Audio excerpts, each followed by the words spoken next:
Hey, I just wanted to give a little brief video on Our Lady of Medjugorje. I have 9 points that I want to make about Our Lady of Medjugorje. The first one is a reflection on Matthew chapter 7, verse 16. You shall know them by their fruits. You shall know them by their fruits. So when we're kind of understanding that scripture passage, we need to understand that when we're talking about that, we're talking about those individuals. You shall know them by their fruits, not some indirect fruits that God works, despite them. So what are their fruits? That's really what Jesus is trying to talk to us about. He's not talking to us about indirect fruits because God can work through literally anything. God can make good out of anything. God took the greatest evil in the world, the crucifixion, and saved the world with it.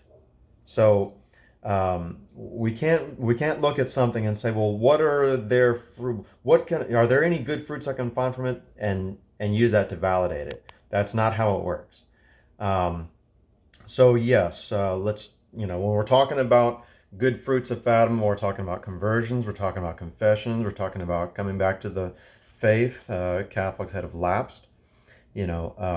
But what we need, when we're talking about their fruits, those are indirect fruits. Those aren't the fruits of the seers. You shall know them by their fruits. Okay, so let's come to that understanding of what we mean when we say you shall know them by their fruits.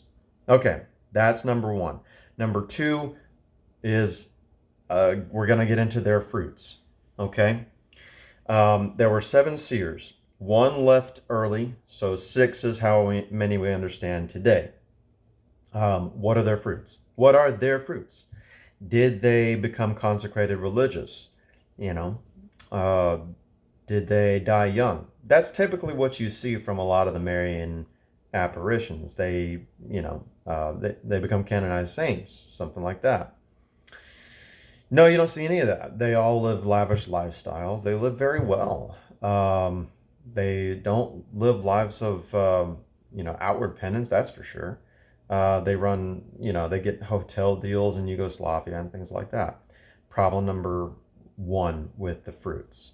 Um, Mary does not like enrich her seers in worldly ways. She enriches her seers in spiritual ways. So that's problem number one. But we could look past that. Maybe Mary just decided to do something different with these seers. But then let's look a little bit deeper because you see more problems. Problem number two is 3 days. In 1981, in the first week of the apparitions, it was asked to them, how long are these apparitions going to take? What was their answer? 3 days. Has it been 3 days? That's getting caught in a lie. That was not true. That's a real problem. Now you're talking about a Marian apparition that's not telling the truth. So, was it 3 days or was it 40 years? This is 40 plus years now. We're going on 41. Real big problem. Problem number three is the Three Stooges issue. When the when the seers get into their little visions with Mary, they report that they are in a trance, that they don't really recognize, they don't really experience the world around them, they just see Mary. Well, that was challenged one time, and somebody kind of did a little Three Stooges to one of the seers, and she flinched. That's caught in a lie again. But it gets worse. When asked about it, she said that she didn't see that she didn't get the Three Stooges thing. That because I'm in a trance. I don't experience the world around me. I experience Mary. But what she said that she saw was that Mary dropped Jesus. Did you hear that? Because a Marian apparition is subject to gravity. Lie number two. And that's a pretty obvious lie. I don't think any reasonable person can actually hear that story and continue to look at Our Lady of Medjugorje the same way. Which, speaking of lies, we need to talk about heresies. There actually is a heresy spouted off by Our Lady of Medjugorje, and that's, if there was anything else that was a slam dunk, this is not good. It's the fact that Our Lady of Medjugorje is Our Lady of Religious Indifferentism. She does not recognize the Catholic faith as the one true faith. She recognizes that God wills a diversity of religions, and that's just a heresy. God it does not actively will a diversity of religions. And so anyway, that's just another problem. Problem number 4.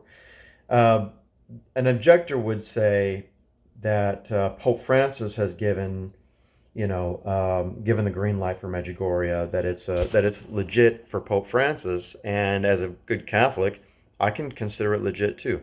Well, what I want to say about that is that that's Pope Francis's personal opinion. That's not the opinion. That's not what the church is coming out with. So there's no public statement by the church. A pope's personal opinion does not doctrine make. Okay, that's standard Catholic teaching. However, the Bishop of Medjugorje, who has to endure all of this, has denounced Our Lady of Medjugorje, and in fact, the seers talk trash and disobey the bishop. So, rather than falling in line, Mary does not come to the world to attack bishops, to denounce.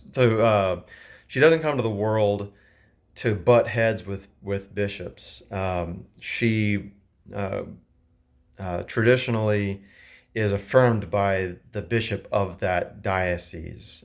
You see that in the history of Marian apparitions as well. Even though those bishops do have the responsibility of scrutinizing all Marian apparitions, so Our Lady of Fatima, Our Lady of Guadalupe, those all need to be scrutinized by the bishop. But at the end of the day, that would be a very condemning thing if a bishop knew that something was legit and then lied that it wasn't. So there's that. And then finally, there's 2 more things that I want to discuss. The Message of Medjugorje. There is no Message of Medjugorje. When asked what the Message of Medjugorje is, the response was well, nothing. Exactly what I just gave you. Nothing. The Message of Medjugorje was blank. Is that something that is traditional among Our Lady's apparitions? No, she's always got something she wants us to know, specific, something that she wants us to do. With Our Lady of Fatima, she wants prayer and penance, and that's usually something that's very consistent. But there was no message of Our Lady of Medjugorje. When she was asked point blank, the response was silence. They didn't get a response. So what does that say? We're going into the realm of personal opinion. No, I don't think it's I think it's a personal opinion of mine. I think that Our Lady of Medjugorje is a distraction from Our Lady of Fatima, who does have a distinct message, something that we need to take on, something that we need to accept. And because of all the focus by typical Catholics these days on Our Lady of Medjugorje, we're not getting what we need from Our Lady of Fatima. Are we going to our first Friday and first Saturday devotions? Are we doing prayer and penances?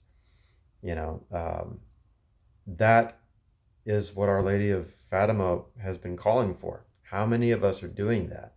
Well, I think that a lot of us don't even know about it, because especially our first Saturday devotion that she clearly calls for. Why is that? I think part of that is that we've in the last 40 years have been distracted by Our Lady of Medjugorje, which has clearly taken center stage of popularity, even though it's not an approved apparition. There are all these issues that are legitimate issues. These are not small things, and yet Our Lady of Fatima's message is ignored. Anyway, just wanted to give the facts, trying to do this in less than 10 minutes. If this is helpful, please like and subscribe. Maybe it'll be helpful for others. Share it. But just remember to stay hungry, my friends.